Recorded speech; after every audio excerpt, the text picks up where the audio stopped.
Hi fabulous friends, welcome back to Family Fun and Lifestyle. Super excited to have you here today. We're going to talk about the second stop in our cruise was to Ensenada. So we're going to talk about what to do in the Ensenada port, when and if you're going to get off, how to handle it, and what's going on with Ensenada. So let's get started. If you haven't checked out any of our other cruise videos, please do after this video. And guess what? We have a lot of really great tip videos that are coming up in the next couple of weeks for cruising. So I really hope that you get a chance to check all of that out and join us on this journey. A lot of things that we talk about is traveling with family, traveling with kids, and just straight up just enjoying travel. So definitely one of the things we do on this channel. Another thing we do on this channel is saving money, family fun, and lifestyle. So any of that stuff interests you, be sure to subscribe to the channel, join our community. We'd love to have you. Okay, now that that business piece is out of the way, let's chat about Ensenada. So we took a cruise February 5th through the 9th. And on that cruise, we went from Long Beach, California, the port of Long Beach, California, to the Catalina port, to the Ensenada port, and then back to the port of Long Beach. So that's what's known as a closed loop port. The great thing about that is if you are traveling international, not only can you travel a closed loop port, you can travel with a passport, or you can use a birth certificate and your ID. I do talk about that in the embarkation video, so if you want more details on that, definitely check out our embarkation video, but I talk a lot about that as far as how to get through customs with your birth certificate and your passport, or birth certificate and driver's license. So let's go ahead and chat about Ensenada. So Ensenada, and the reason why I mention that is because we are at this point in Ensenada, it's Baja. It's considered Baja, Mexico, but it is Mexico. So you will have customs outside when you're getting off, and you'll have customs checking when you come back on. So that's the first thing. So I always talk about going to breakfast. If you have the opportunity to go to breakfast, go to the dining room. If you can't make it to the dining room, then you can go to the buffet. It's completely up to you, but fill up on a nice breakfast. The port of Ensenada, really, when you get off the ship, you walk off the ship and then you walk back on. Like in Catalina Island, it's a Tinder, and we talked about that in the Catalina video. So if you missed that, check that out. But this is literally you walk off, you walk back on. When you walk off, there are a ton of places that you can take pictures. I'll basically take pictures there, and then you can purchase the pictures on the ship. I will say that they're very pricey for pictures on the ship, and I wasn't too happy. That was probably the only thing about the cruise that I'm not going to have the best review on for my videos. Almost everything about the cruise was amazing. I can't wait to go back on another cruise. So we had a ton of fun as a family. We enjoyed it so much. But the photo experience was not to my liking, and I'll share that in the video when I talk about the photos. All right, so then back to Ensenada. So what we did was when we got off, we got our pictures taken, and then we went on the bus. Now, there is a bus that you can buy on the excursions that's $50 per person, and it's a double-decker bus with the top is off, so it's kind of like a bikini top on the top. You don't have a top. Kind of like when you go to the San Diego Zoo, the top doesn't have a roof, and then the bottom is inside the bus. So you got two layers. We did not do that this time. We've been to Ensenada before. We did the blowhole excursion where you actually get on a bus and you get shuttled out to the blowhole area, and then you go check that out, and then you leave, and then you come back.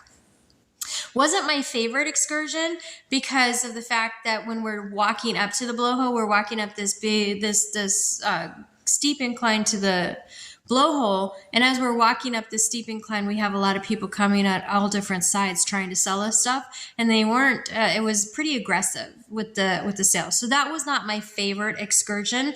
I will say that even just saying no, we're not interested doesn't necessarily they don't always take no for an answer first time. So that was not my favorite excursion, but we did do that one. I will say that the blowhole was nice, but you wait forever, and you're waiting on Mother Nature to basically give you a show. So it can take a while. And I believe that the last time we did that one, it was like a 4-hour excursion. So you want to leave pretty early in the morning so you can get back to the ship in time and all of that fun jazz. We did not do that excursion this time. In fact, we were just going to hop off, go check it out, and then come back to the ship and spend the day on the ship. However, what happened was we got the $4 shuttle into town. So it's a 15-minute walk into town and a 15-minute walk back. Or you can take the shuttle, and the shuttle will charge you $4, and it's round trip. So you don't have to pay on the way back, but you do pay when you arrive. So $4 per person. However, our daughter was free because she sat on my lap. She's still small enough to do that. So we save $4 that way. So they are very understanding about children, and I did like that. Now, as we were getting into town, we were just going to go look around and then come back. Well, they were talking about an excursion, and we like to find good deals. So we listened to the options that they had, and we really liked the options. So we decided to take their excursion. What happened was, and I will insert a tour company here, as well as the little area, the waiting area while we were waiting for the shuttle.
The only real, so basically what happened was they said, we're going to take you on a cruise around the area. We're going to show you the town. We're going to take you to a couple places to eat, and we'll take a lunch where you can eat. And then we're going to shuttle you over to a tequila museum. And at the tequila museum, you can choose to do a tequila testing and or a margarita testing. You got both. The kids are free on this tour. And then after this tour, if you want, you can go on the horseback riding, which was $25 more, and kids were not free on that. So that's kind of the gist of that excursion. So what we did was we decided to take the excursion where we went through town. We got to know the town, the area a little bit better, that kind of thing. It was a great history lesson for our daughter. She really enjoyed it. I thought it was fun too. I learned a lot about Ensenada and the fact that they used to have their number one industry was tourism, and then the pandemic hit and tourism took a back seat to agriculture. So I found that very interesting how their economy got hit with COVID and the pandemic, and how they bounced back really well. And so that was really nice. So tourism took second and their agriculture took first. Great stuff. So the tour was there. I'm going to put a few where you can see the tour guide talking and that kind of thing here. Actually, the other main area for shopping and all that.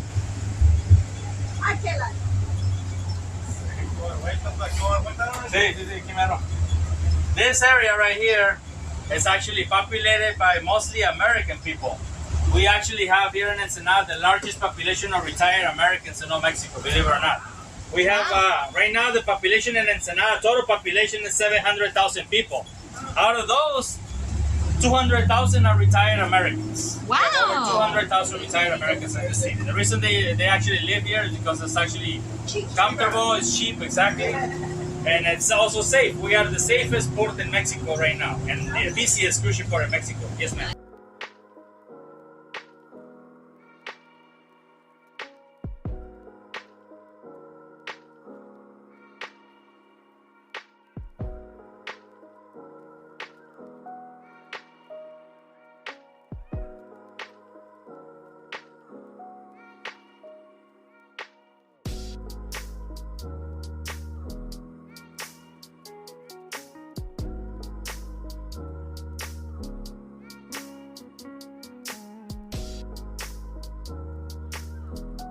From Sinaloa, but it's mostly from the United States.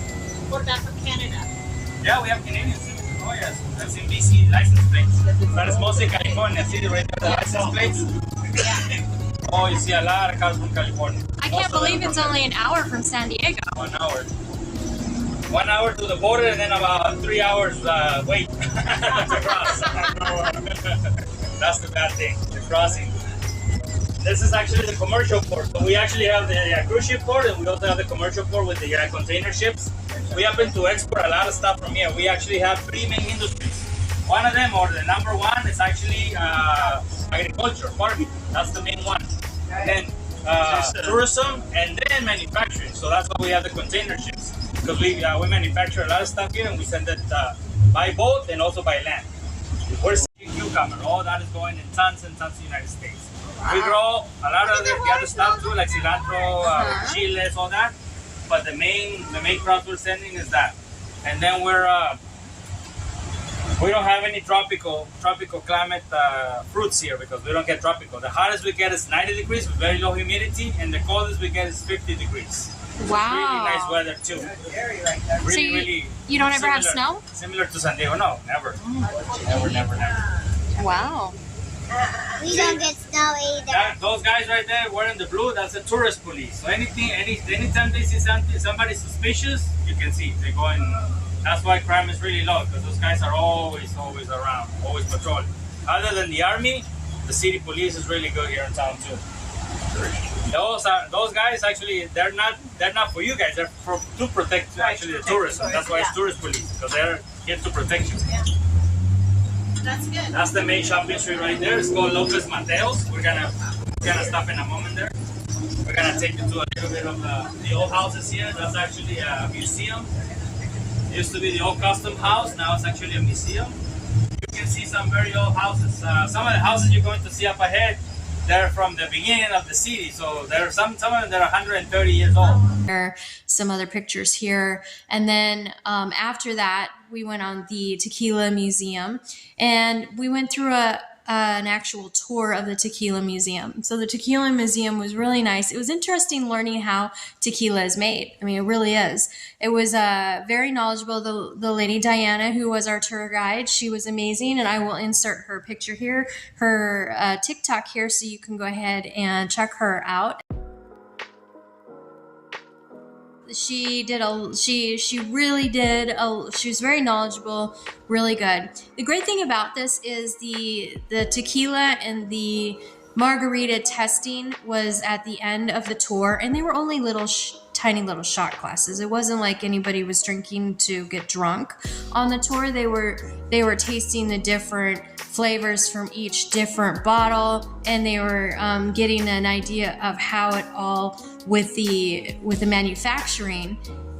Basically, tequila that's been sitting for this long, this is how it tastes. A tequila that's been sitting this long, this is how it tastes. And it was a really good experience. Alright, so basically this is the blue agave plant. It takes anywhere from 6 to 8 years to grow. It can reach up to 8 feet tall in height. A lot of people think that tequila comes from these leaves, but in reality, it comes from the heart of the plant. The kids were able to sit separate and eat some chips, and they were able to do a taste testing of the honey.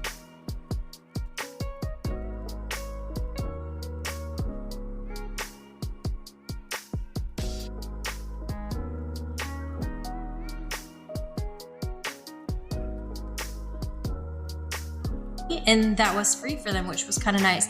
So the tequila tour where we went, the tequila museum tour where we went, they also have a bunch of local honeys, that different flavors and things like that.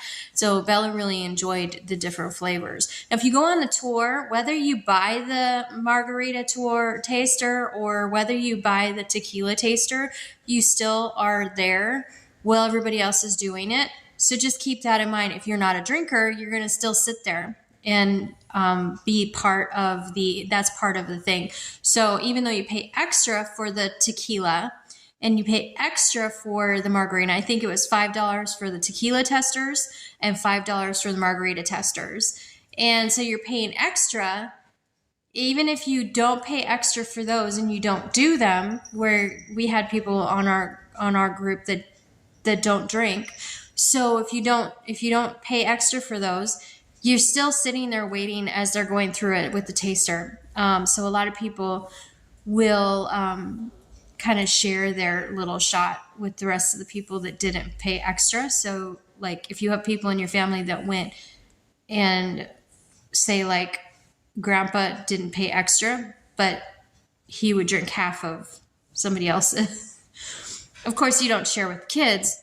That's why the kids are separate. They're with their own, chips and honey. So they do really cater to the whole family, even though you would think that they don't.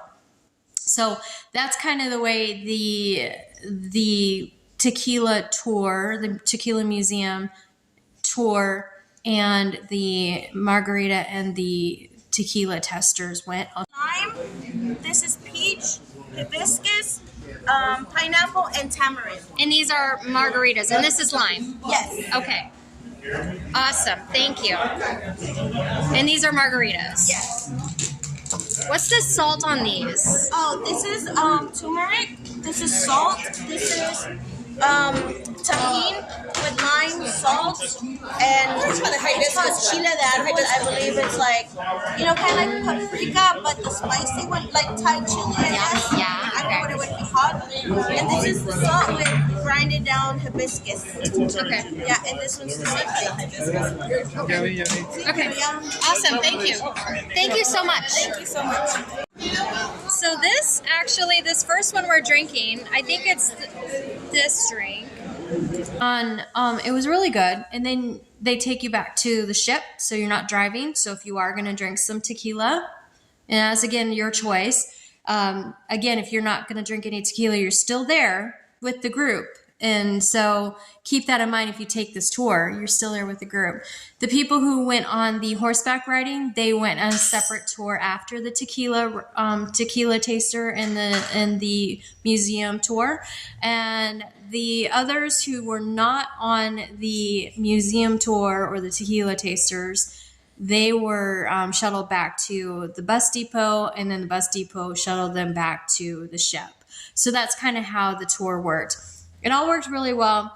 I will say that even though it was supposed to be like a 2-hour tour, it took a little bit longer because they were waiting to fill up the bus. So it could have been a little better communication on that aspect for people, and also a little better communication to those who are going on the tour to know, hey, the tequila taster is going to be at the museum. You're going to be sitting there not drinking tequila if you don't pay the extra for this. That was all fine. I'm just saying that it does take time. And so you want to leave the ship early so that you can get back to the ship early. Because remember, if you're not back at the ship on time, the ship will take off without you. So you definitely want to make sure you're there. Now, they take you to different areas downtown where you can actually eat lunch. Some of our party ate lunch there, and then the rest of our party decided to eat lunch back on the ship. So again, it's like it was a 2-hour tour that became a 4-hour tour. So it took time to get back to the ship. So if you're going to be taking this tour and you're not wanting to eat on in the restaurants, which is fine. Lots of people, they pay for food on the ship, so they'd rather they're not budgeting for eating at restaurants in the port, so they'll wait until they get back. Just be sure to bring if you have something, bring a little snack from breakfast. remember when I did the packing video, I told you to bring some Ziploc bags because you can pack little snacks in there in your Ziploc bag and take those with you. Now you can't bring them back on the ship, but you can take them off. Now remember, when you're getting back on the ship, your any kind of alcohol that you buy will be stored until the last day of your cruise. And any meats and cheeses and basically anything you're not going to be bringing back on. So keep that in mind. All in all, then once we headed out there to Ensenada, we did our tour and had a good time. Came back, chatted with some locals, got some really good insight into the industry, what's going on out there. They're just like the rest of the world. They found their struggles, but they're bouncing back really well, and you have to give them credit for that. That's pretty awesome. And the overall, the feel was, very happy. I like how he talked about, safety. I know that the State Department did list a lot of locations in Mexico that are not necessarily super safe to travel, which is why the cruise lines did say, you know what, we're not going to travel there just to keep our guests safe. So they did talk a lot about safety. I think Ensenada, at least the tour guide there, and in the state of Ensenada, I guess they call in Mexico, they call them cities, they call them the state. So the state of Ensenada is actually very, very cognizant of the crime, and they want to make sure that they keep their guests really safe. So they even created what's called tourism police. And these police will they're there to basically protect the tourists who are there, which I thought was really interesting. And the fact that they needed that. Now, I also found it very interesting. 700,000 people in the state of Ensenada, and 200,000 of those people are retired Americans living in Ensenada. And in Ensenada, some states in Mexico, you can buy property there, like Rocky Point. You can buy property there, but the government can seize it at any time, and you only get a 99-year lease. Well, in Ensenada, you're buying it outright. It's not a 99-year lease, which I thought was very interesting how the two were separate. So for people who are looking to invest in property in Mexico, might consider Ensenada as an option, because there's not a 99-year lease. You own the property. You're not leasing like you would in Rocky Point. And it's only 90 minutes from San Diego. Wow. So, but he did say, our tour guide Ignacio, his nickname is Nacho. He did say that it's a 90-minute drive from San Diego, but then you're waiting 3 hours in customs to get past the border. So it's definitely a jaunt to go out to your home out there, but they do have a lot of retirees, which I thought was very interesting. Overall, it was a great experience. Once we got back to the ship, we relaxed, we did a few things, ate lunch, relaxed, watched as people were trying to get back on the ship on time, because remember, if you're not there on time, the ship will leave without you. So you want to make sure that you're very cognizant of the ship time that's on your app. So you're very aware of that. We had lunch on the Lido deck at the buffet. Some of us ate at Blue Iguana Cafe, and some of us ate at the Lido deck. I will say that between the two restaurants, Guy's Burgers and the Iguana Cantina, we ate at both of them. And I will say the better of the two was Blue Iguana Cantina. Even people in our party, our group, they would go back multiple days to the Blue Iguana Cantina, but they did not go back multiple days for Guy's Burgers. No one in our group went back multiple days for Guy's Burger, which was really shocking, because I remember last time we went on a cruise, our favorite was Guy's Burger, but this time our favorite seemed to be, between the two restaurants, seemed to be the Blue Iguana Cantina. Overall, really good food, but it's just, for whatever reason, our favorite seemed to be that. And then dinner, and then a show. Now, I do have a separate video where we're going to show you all the entertainment and stuff, some videos from all the entertainment. I will highly recommend, if you are taking a cruise, definitely make sure you get at least one night to every one of the shows. On our cruise, there were 2 shows, 2 professionally done shows. amazing. So definitely make sure that you plan for those. I will do a separate video for that, but I do want to say Ensenada, there's a lot of things to do in Ensenada. I talked about the blowhole excursion. There's wine tasting, a wine tour of the vineyards. Apparently they have some really great vineyards down there. You also have where you can do painting and you can drink wine. Then there's shopping excursions. There's a lot of different excursions in Ensenada to check out.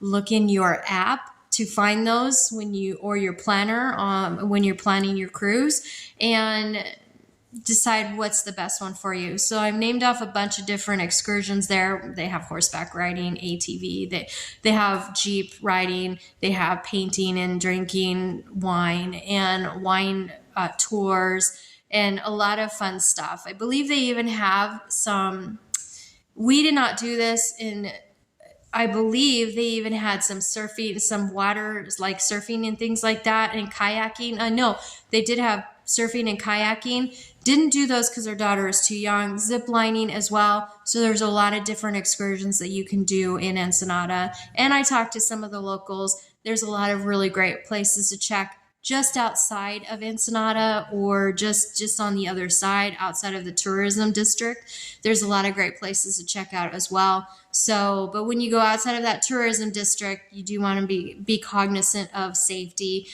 There's a reason why they have tourism police set up specifically to protect the tourists. So obviously there's probably some concerns there. We didn't see any when we were there, but overall it was a great experience and a lot of fun.